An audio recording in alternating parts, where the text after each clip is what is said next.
Irmãos, vamos estar dando continuidade ao estudo que estamos fazendo no livro de Gênesis e hoje, na última mensagem, nós falamos sobre a corrupção geral da humanidade.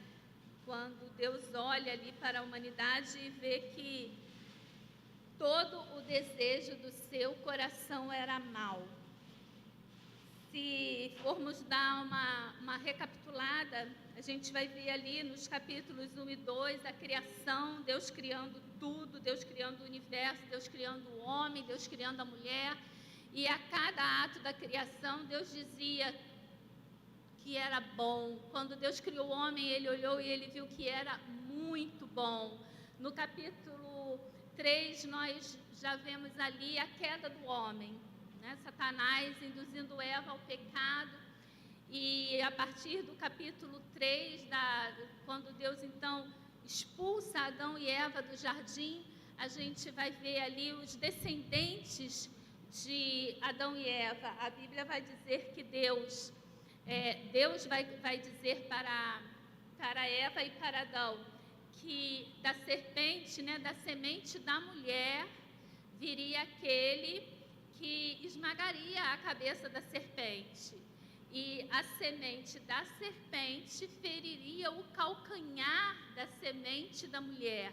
Então, a partir do capítulo 3, a gente vai ver as duas genealogias. A genealogia da semente da mulher, inicialmente ali seria Abel, que Caim, que fazia parte da semente da serpente, mata Abel. E aí a gente vai ver os descendentes da mulher vindo, Abel, depois Sete. Então seriam os descendentes de Sete que fazem parte ali da semente da mulher, e os descendentes de Caim. Caim ali construindo uma cidade para o seu filho. A partir dali a gente vê Lameque já cometendo homicídio também. Nós vemos o início do adultério, porque Lameque ali tem duas mulheres. Então, a gente vê uma semente seguindo ali os padrões, o início de culto, exaltando a Deus, e a outra semente se perdendo. Mas, no capítulo 6, no início do capítulo 6, que estudamos no último domingo, nós vimos que os filhos da semente da mulher olharam para as filhas da semente da serpente e eles se interessaram por ela. E aí, então, eles começaram a coabitar, começaram a casar, e ali, então, há o desenrolar da corrupção na humanidade, até o ponto em que Deus olha para a humanidade e Ele diz: eu me arrependo de ter criado o homem, eu vou destruir.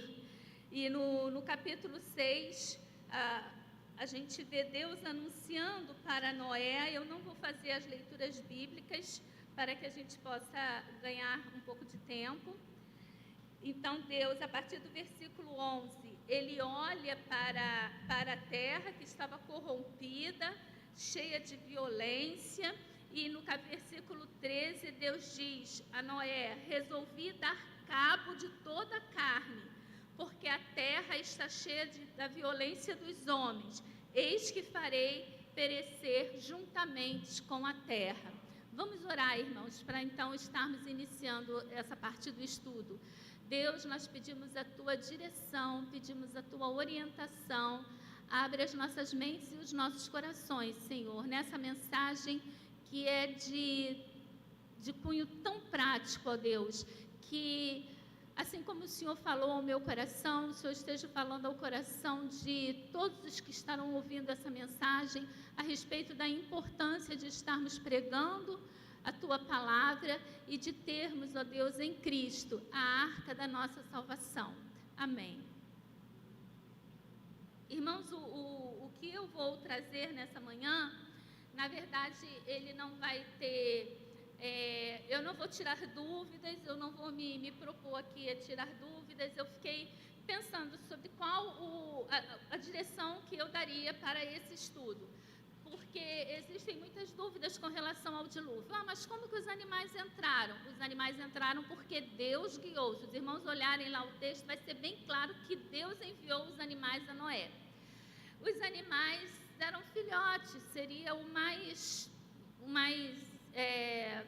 lógico de imaginarmos que eram filhotes que foram colocados na arca. Mesmo assim, o número seria enorme, existe toda a dificuldade da arca. Ontem eu fiquei pensando no calor que devia fazer dentro da arca, eu com os meus pensamentos dessa mania de entrar dentro da história, eu fiquei me vendo ali, e o cheiro dos animais, a escuridão da arca, porque só tinha janela em cima, eram 3 andares, então imagina você ir lá no primeiro andar, o cheiro, o calor,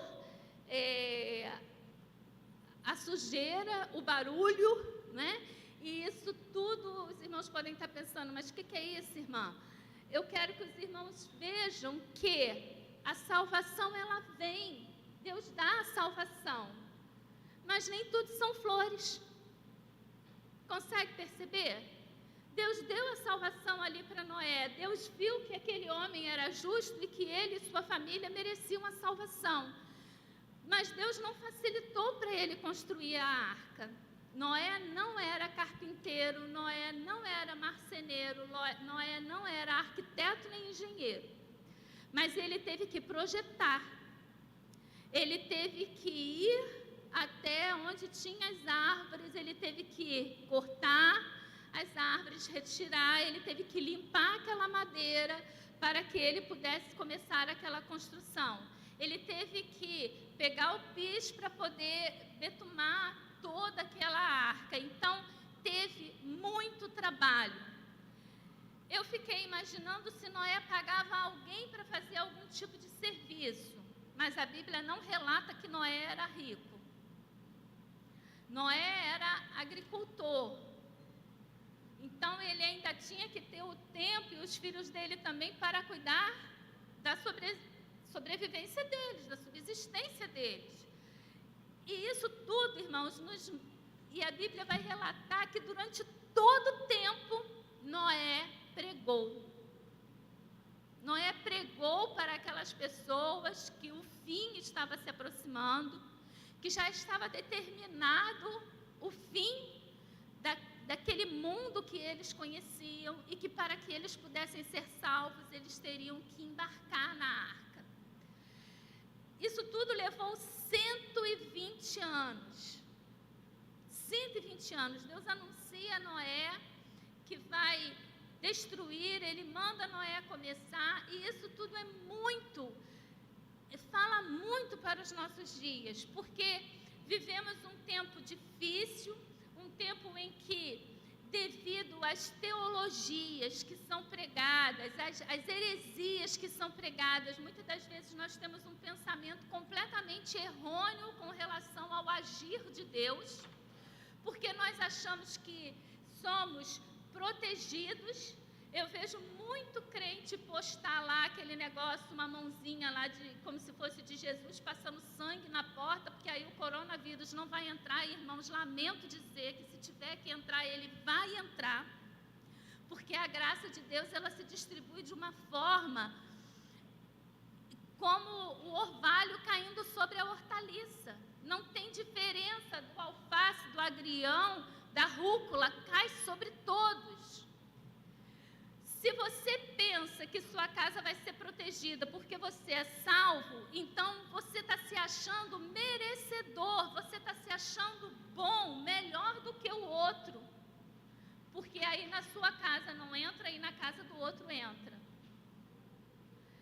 É complicado pra caramba. Eu não consigo entender por que entra na casa de uns, não entra na casa de outros, por que uns vão para o hospital e morrem, por que outros passam lá meses dentro de um CTI e saem vivos. Isso tudo a gente guarda para quando chegar lá no céu a gente tirar dúvida, porque Paulo diz o quê? Quem conheceu a mente do Senhor? Quem foi seu conselheiro? A única coisa que eu posso te afirmar com base na Bíblia é que não existe essa separação. Existe a misericórdia divina, existe o amor, existe a nossa oração. nós oramos, pedimos, intercedemos, e Deus nos atende no nosso pedido, nós podemos ver isso. Deus mandou Isaías anunciar a Ezequias que ele ia morrer. Ezequias orou. Antes de Isaías sair no muro do palácio, Deus disse, volta lá, e diz que eu estou dando mais tempo de vida para ele. Então, quando Deus cura a filha da mulher sírio-fenícia, Jesus vai dizer para aquela mulher, seja feito como tu queres. Ele não está dizendo seja feito como eu quero, seja feito como você quer. A mulher chega lá e ele diz, não vou te atender, não vou ouvir. Os discípulos pedem, Jesus continua andando. Aquela mulher continua insistindo, até que ela para diante de Jesus. Ela fala, tem misericórdia de mim. E ele diz, eu não vim aqui para atender, senão aos filhos da casa de Israel. E ela diz, sim, mas até os cachorrinhos, Senhor, comem das migalhas que caem da mesa. Jesus diz, mulher, grande é a tua fé, seja feito como tu queres. Então isso eu posso pregar teologicamente para você, que a tua fé, a tua oração, o teu pedido, o teu clamor pode sim mover o coração de Deus. E é aí que nós somos diferentes daqueles que não têm esperança. Não é que nós somos melhores. Quando Deus chamou Israel, ele disse, eu não escolhi essa nação, eu não escolhi vocês porque vocês são os melhores, porque vocês são os maiores, porque vocês são os inteligentes. Pelo contrário, vocês são os menores, mas eu os escolhi. Escolheu por quê? Pela misericórdia dele. Outra coisa, anota aí, pergunta lá no céu, por que escolheu ele? Por que a salvação chegou até você e ainda não chegou na casa do seu vizinho?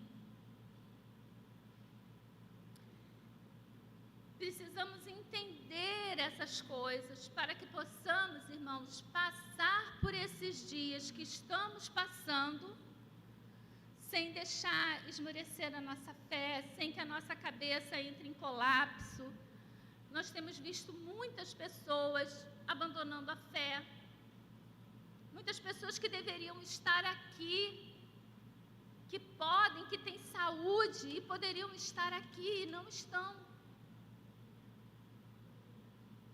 E aqui a gente volta para a questão aqui de Noé, porque a Bíblia vai dizer que no tempo de Noé as pessoas casavam, as pessoas davam-se em casamento, nasciam, as pessoas estavam vivendo suas vidas. E não paravam para prestar atenção naquilo que Noé estava pregando. Eu fico imaginando a luta, eu fico imaginando a esposa de Noé, entendeu? Porque Deus falou, foi com Noé, Deus não falou com a esposa. Era uma esposa muito obediente. As esposas dos filhos também, os filhos também. Porque embarcaram todos no chamado do Pai. E aí, quando a gente traz para os nossos dias, a gente sabe que algo muito parecido está por acontecer. A mensagem mais prática que Noé nos traz é a respeito do fim do mundo. Nós temos essa mensagem. Pedro vai dizer que ela não tarda, embora alguns acham que ela está tardando, ela não demora a acontecer. Pedro vai dizer que Deus ele está aguardando porque Ele tem misericórdia. Existem pessoas que Ele quer salvar. É por isso que Ele ainda não voltou. Ele não se agrada na morte, na destruição do homem. Ele nos criou e quando Ele nos criou, Ele olhou e Ele viu que era muito bom. No entanto, irmãos, nós vivemos numa realidade em que eu imagino que se Deus tivesse mandado construirmos uma arca hoje, a gente ia estar reclamando com Deus. Está dando muito trabalho. A madeira. Eu não sei o que eu ia fazer com o barulho dos animais dentro da arca. E observa como a gente pensa nas coisas. de modo tão particular e pessoal, a gente inverte a situação, porque é como se nós vivemos assim: eu vou na igreja, eu sirvo, eu prego, eu faço, eu presto um serviço, então agora ele tem que me retribuir. Senhor, já dei minha paga, agora eu quero o seu retorno.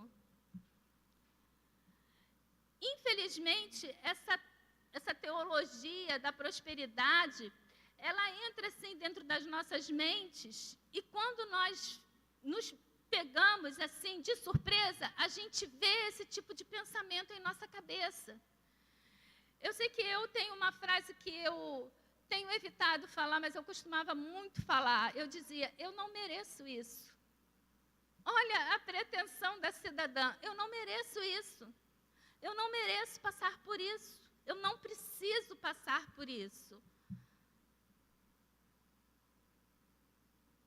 Noé podia ter pensado assim: eu não mereço isso, eu não preciso passar por isso, eu não tenho que me desgastar pegando madeira, eu não tenho que me desgastar ouvindo a zoada do pessoal que fica debochando de mim, eu não tenho que me desgastar em ter que ficar explicando para minha esposa os planos de Deus, eu não tenho que me desgastar com os meus filhos, porque nós poderíamos estar trabalhando, prosperando financeiramente, tendo os filhos.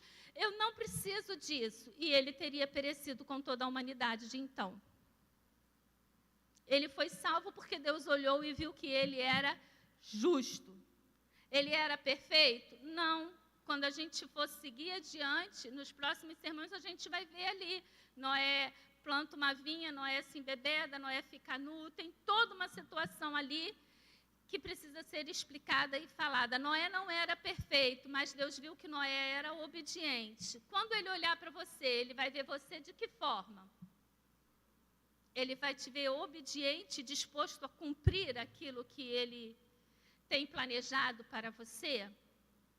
Porque uma coisa que a gente tem que ter em mente, que assim como Deus planejou para Noé todo aquele trabalho, toda aquela atividade de construir arca, de pegar animal, de estocar alimento, de ficar dentro da arca durante um ano, ele também tem projetos e planos para a sua vida. Jeremias vai dizer que nós fomos separados desde o ventre. Paulo também diz que desde o ventre da mãe ele foi escolhido e preparado para cumprir uma missão. E eu digo para você que você também foi separado e Deus também te deu uma missão. Mas de que forma você tem encarado a missão que Deus te determinou? Achando que você é um super-herói porque você está ali se sacrificando, fazendo, subindo, pregando e falando e os outros não estão fazendo nada? Se achando um super porque você está aqui enquanto muitos estão em casa porque estão com medo da pandemia? De que forma você tem encarado aquilo que ele tem te dado? Você já cansou? Já jogou a toalha e resolveu viver sua própria vida? Irmãos, o que temos visto na igreja na atualidade é que as pessoas estão jogando a toalha. Elas estão jogando a toalha e elas estão dizendo: olha, eu cansei, eu vou viver como se não houvesse amanhã. E realmente vai chegar um ponto em que não vai haver amanhã. Estudando para dar aula aos Gálatas, eu li uma coisa que me deixou muito interessante. Porque o autor do livro, ele dizia assim, que a aplicação dele era num outro sentido, mas eu vou usar a ideia aqui para a gente. Porque ser crente, irmãos, é o seguinte: ou você é, ou você não é. Todos concordam? Ou você é, ou você não é. É igual vácuo. Você já viu uma embalagem a vácuo? Pode ter ar dentro da embalagem a vácuo? Ou ela está a vácuo, ou ela não está a vácuo. Ser crente é isso. Se 1% de você não for crente, eu estou falando crente, eu não estou falando evangélico. tá? Existe uma diferença entre ser evangélico e entre ser crente. Vai assistir a aula de Gálatas que você vai aprender a respeito disso. Existe uma diferença muito grande. Eu estou falando se você crê em Cristo como seu único e suficiente Salvador. Ser crente é você acreditar que um dia Ele vai voltar e que vai arrebatar a sua igreja, mas que aqueles que não são salvos vão perecer no fogo do inferno. E aí eu estou falando do seu filho, da sua filha, do seu esposo, do seu netinho que você tanto ama. Se eles não crerem que Jesus Cristo é o único e suficiente Salvador, eles vão arder no fogo do inferno. Deu para entender? Noé pregou durante 120 anos sem desanimar. Deus está tardando de vir nos buscar, porque tem pessoas que Ele quer salvar, e essa pessoa pode ser o seu filho, a sua filha, a sua esposa, o seu esposo, aqueles que você diz, entreguei na mão de Deus, mas Ele entregou na sua mão. Ele colocou essa pessoa na sua vida, no seu trabalho, na sua escola, na sua vizinhança, para que você pudesse pregar. A ação de pregar o Evangelho, a Bíblia diz que ela é uma tarefa que só foi dada a homens a executar. Deus não podia ter falado para Noé, Noé, vai em tal lugar, porque lá em tal lugar tem uma arca, tem um barco lá preparado para você. Não podia? Podia, mas ele não fez, porque o trabalho de construir a arca era de Noé. Deus podia ter secado a terra imediatamente após o dilúvio, não podia? Podia.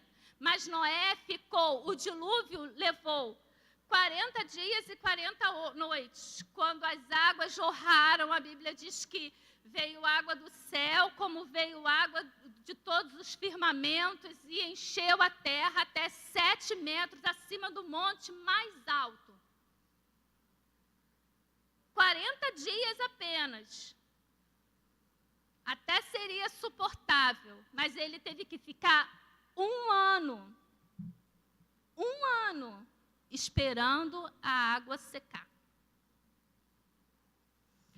Obediência, sacrifício, resiliência.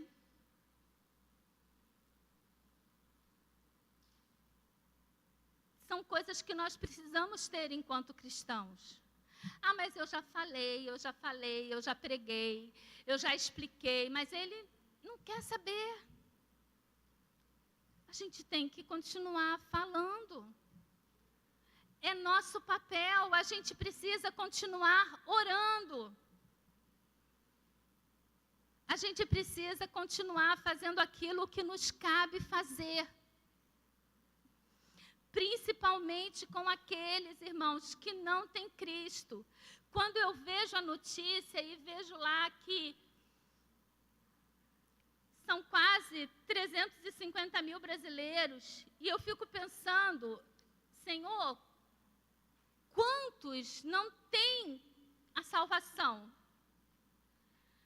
Porque, irmãos, olha como é que nós somos. Desculpa os irmãos que perderam familiares. Não sei se a minha colocação vai ser muito... Eu não consigo ver outro termo, me desculpem, mas nós somos egoístas. Porque quando eu oro pelos meus. Sentiram a minha oração aqui, quando eu orei? Senhor, abençoe os membros da nossa igreja que estão com Covid, que eles recebam uma cura. Senhor, abençoe todos os crentes que estão com essa doença. A gente ora pelos nossos, só que os nossos já são salvos. E os que estão morrendo sem ter salvação? Que já entraram em estado de agonia e vão passar toda a eternidade no inferno, que foi preparado para o diabo e seus anjos. Irmãos, esse é um tempo da igreja reagir. Esse é um tempo da igreja, a igreja está recebendo um sacode, e a gente está passando por uma peneira. Para de dizer que veio do diabo, para de falar essas coisas. Sabe por quê, irmãos? Pode até ter vindo, mas se a hora que Deus quiser, acabou, acabou. A hora que Ele disser, encerrou a pandemia, encerrou a pandemia. Então, se está acontecendo, está sob o desígnio de Deus. E nós precisamos entender que todo o desígnio de Deus tem um propósito. Deus não é um Deus mau que está lá de cima olhando e dizendo, não, Eunice não se comportou essa semana, vou dar um castigo para ela. Moisés foi bonzinho, vai receber um bônus. Isso somos nós quando criamos os nossos filhos, e mesmo assim a gente é injusto muitas das vezes. Agora, Deus, Ele não olha dessa forma, Ele olha para toda a humanidade. E se eu posso dizer que Deus está preocupado, o que o termo é teologicamente errado, Ele estaria preocupado mais com aqueles que não são salvos ainda. E é por isso, Pedro está aqui, é claro, quando ele fala.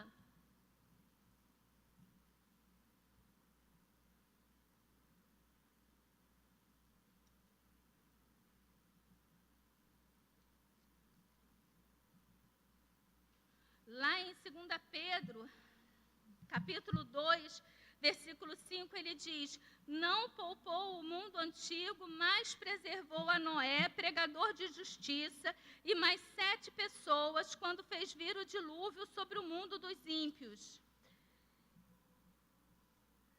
Versículo 9, ele vai dizer assim, do capítulo 3, versículo 8, há todavia uma coisa, amados, que não deveis esquecer, que para o Senhor um dia é como 1000 anos, e 1000 anos como um dia. Não retarda o Senhor a sua promessa, como alguns a julgam demorada. Pelo contrário, Ele é longânimo para convosco, não querendo que nenhum pereça, senão que todos cheguem ao arrependimento. Não retarda o Senhor a sua promessa, como alguns a julgam demorada. Pelo contrário, Ele é longânimo para convosco, não querendo que nenhum pereça, senão que todos cheguem ao arrependimento. E eles só vão chegar ao arrependimento se eu e você falarmos, se eu e você pregarmos. Ninguém vai chegar ao arrependimento se a igreja se calar, se a igreja estiver preocupada com os seus próprios problemas e com as suas próprias dificuldades. Se nós estivermos aqui centrados nos nossos probleminhas, vivendo em torno do nosso umbigo, nós vamos estar aqui nos ajudando, mas seria como qualquer clube, qualquer cooperativa, qualquer agrupamento de amigos. O que Ele quer é que nesse momento nós sejamos luz e nós sejamos sal. A nossa igreja precisa ser aqui como uma candeia brilhando para que as pessoas que vivem aqui no nosso entorno, nesses condomínios, possam chegar aqui chorando, clamando, diante da dificuldade que elas estão vivendo, diante dos problemas, das perdas. Se acheguem até aqui e encontrem aqui abrigo, encontrem aqui guarita, encontrem aqui uma palavra amiga, uma palavra de esperança, uma palavra de salvação. Porque também não adianta as pessoas chegarem aqui, irmãos, e a gente está, ó vida, ó azar. Nós precisamos, irmãos, pedir a Deus, buscar em oração, que Ele nos fale. Assim como Ele falou a Noé. Irmãos, a Bíblia não fala quanto tempo Noé levou para receber, mas eu imagino, eu busco sempre me colocar dentro do personagem, eu busco analisar a forma como o personagem pensa. Você acha que Noé aceitou de cara? Acho que de início ele deve ter pensado, eu estou tendo um surto. Você já pensou, você já foi chamado para fazer algo por Deus e pensou, acho que eu estou tendo um surto? Isso é grande demais para mim, isso é complicado demais para que eu realize, é impossível falar com aquela pessoa, eu vou levar uma bronca, eu não tenho ousadia para fazer. Você já passou por isso? Eu já. De tremer toda, sabendo que eu tinha que falar, que fazer uma coisa, e me sentindo ali presa, parecia que tinha chumbo no pé, porque eu não queria levantar, sair do meu comodismo e encarar aquilo que Deus estava me mandando fazer. Noé tinha uma vida. E, de repente, Deus diz, Noé, larga isso tudo aí, vai construir uma arca, porque eu vou destruir a humanidade, eu vou fazer isso. Alguns teólogos, alguns estudiosos dizem que até então nunca havia chovido sobre a terra. Imagina, nunca choveu. E aí Deus diz que vai mandar a chuva do céu. São vários pontos. Chega em casa, leia o capítulo 6, o capítulo 7, o capítulo 8 de Gênesis. Entre dentro do personagem, se coloque no lugar de Noé, se coloque no lugar da esposa, se coloque no lugar das noras, se coloque no lugar dos filhos. E imagina, você está reclamando de ficar dentro de casa, nesse período, e você tem internet, você tem energia elétrica, você tem água com geosmina, mas você tem água, você tem tanto conforto, por mais humilde que seja a nossa casa, nós temos tanto conforto. Nós temos a bênção de estarmos entre os nossos familiares.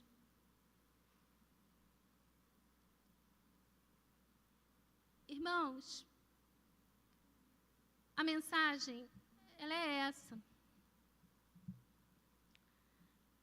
Que você entenda que Deus tem um propósito para a sua vida. Que você entenda que aqueles que lhe são queridos, aqueles que lhe são amados, você está preocupado deles pegarem Covid? Fique preocupado com o pós-Covid. Quantos queridos nossos foram embora nesses dias e não foi de Covid? Aqui na nossa igreja, nós estamos na contramão da doença. Porque temos perdido os irmãos queridos, igual a irmã que faleceu essa semana após um tombo. Foi agravando, até que ela veio a perecer. Quantos queridos estão indo?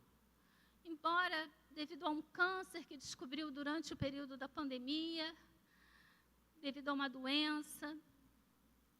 Irmão Jardim, irmã Cleonice. A irmã que faleceu, Zerenil, que faleceu essa semana.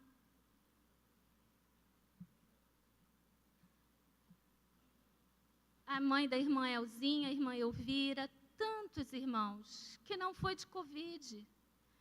Tantos estão aí perecendo por acidente, perecendo por outra coisa qualquer. A questão não é a pessoa morrer, porque nós sabemos que existe uma vida após essa vida. Nós queremos ficar com a pessoa, não queremos perder ninguém, em hipótese alguma, e oramos e clamamos. Mas o que eu quero que você entenda é que o pior é se elas morrerem sem salvação. Por isso, pergunte a Deus para quem Ele quer que você fale. Você pode sofrer zombaria, pode sofrer escárnio, assim como Noé sofreu. Eu não lembro se foi Agostinho ou se foi Lutero que disse que, com certeza, houve milagre divino para que Noé não fosse morto pela população. Imagina, construindo e ainda dizendo que o mundo ia acabar, gerando revolta e questionamento entre as pessoas e insistindo com aquilo. Com certeza, as pessoas se levantaram contra ele. E, no entanto, ele perseverou. persevere. Vale a pena, porque aquilo pelo qual nós estamos lutando é algo de real valor, é algo maravilhoso, que é a vida eterna. Amém.